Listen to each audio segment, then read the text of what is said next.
ओम शांति। जरा गहराई से विचार करें। हम ज्ञान और योग के बल से अपनी राजाई स्थापित कर रहे हैं। इस नशे में स्थित हो जाएं। केवल हम साधना अपने लिए नहीं कर रहे हैं, पर अपना राज भी स्थापित कर रहे हैं। राज्य स्थापित कर रहे हैं तो हमें अपनी समस्त प्रजा में बल भरते चलना है। बहुत इम्पोर्टेंट बात है। यदि हमसे प्रजा को बल ही प्राप्त नहीं होगा तो हम राजाई कैसे प्राप्त करेंगे। तो मैं पूर्वज हूँ। इस स्मृति से और योग युक्त रहकर हमें चारों ओर वाइब्रेशंस देकर अपनी अनेक आत्माओं में जो हमारे राज में रहेंगी उनमें पवित्रता का बल भी भरना है, उन्हें मदद भी करनी है। राजा का काम है अपनी प्रजा को मदद करना। वैसे ही हमारा भी यही मुख्य काम है कि हम अपनी प्रजा को पूर्णतया मदद करते चलें। तो जरा इस नशे में स्थित हो जाएं। हम अपना राज स्थापित कर रहे हैं। तन मन धन से श्रीमत पर चलकर ज्ञान और योग के बल से। तो राज्य स्थापित करने में जैसे हमें सबकी पालना करनी है, वैसे ही हमें ये भी ध्यान रखना है कि हमारे राज्य में अनेक विभिन्न तरह की आत्माएं होंगी। कोई बहुत उच्च पद पाएगा, कोई छोटा, कोई साधारण काम करेंगे, कोई बड़े काम, लेकिन होंगे सब सुखी और बहुत साहूकार, बहुत धनवान। तो राज्य स्थापित हो रहा है, इसलिए उसमें भिन्न भिन्न तरह के मनुष्य आत्माएं चाहिए जो देव स्वरूप में चलेंगी। तो हमें सबके पुरुषार्थ को साक्षी होकर देखना है। एक इम्पोर्टेंट बात। और दूसरी बात ये, हम राज्य स्थापित कर रहे हैं तो हमें बहुत मेहनत करनी पड़ेगी।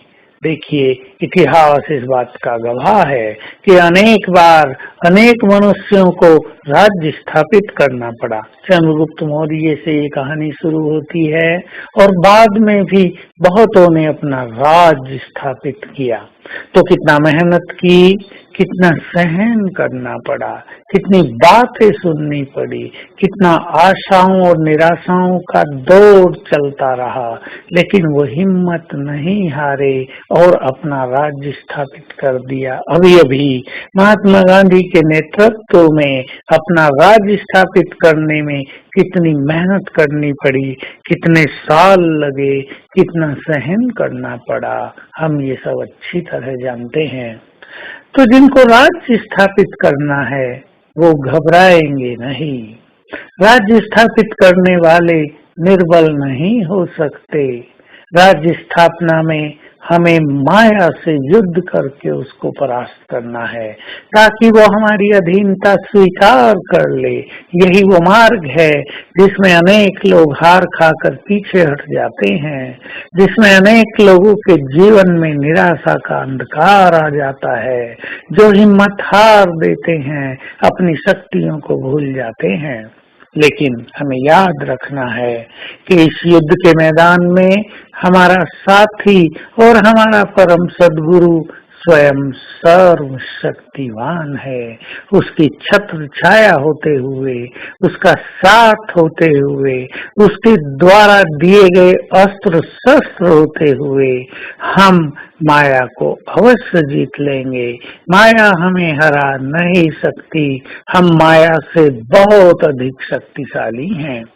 ऐसी स्मृतियों के साथ अपनी शक्तियों को बढ़ाते चलेंगे और आज सारा दिन यही याद रखेंगे, हम अपना राज स्थापित कर रहे हैं। हम बहुत शक्तिशाली हैं और हमारा परम सद्गुरु छत्र छाया बनकर हमारे सिर के ऊपर स्थित है।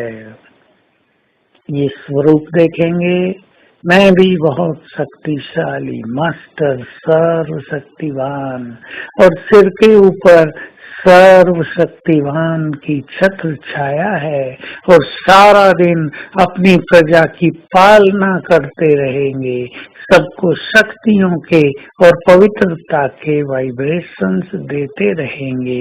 इस अभ्यास के द्वारा आज सारे दिन को एंजॉय करेंगे। ओम शांति।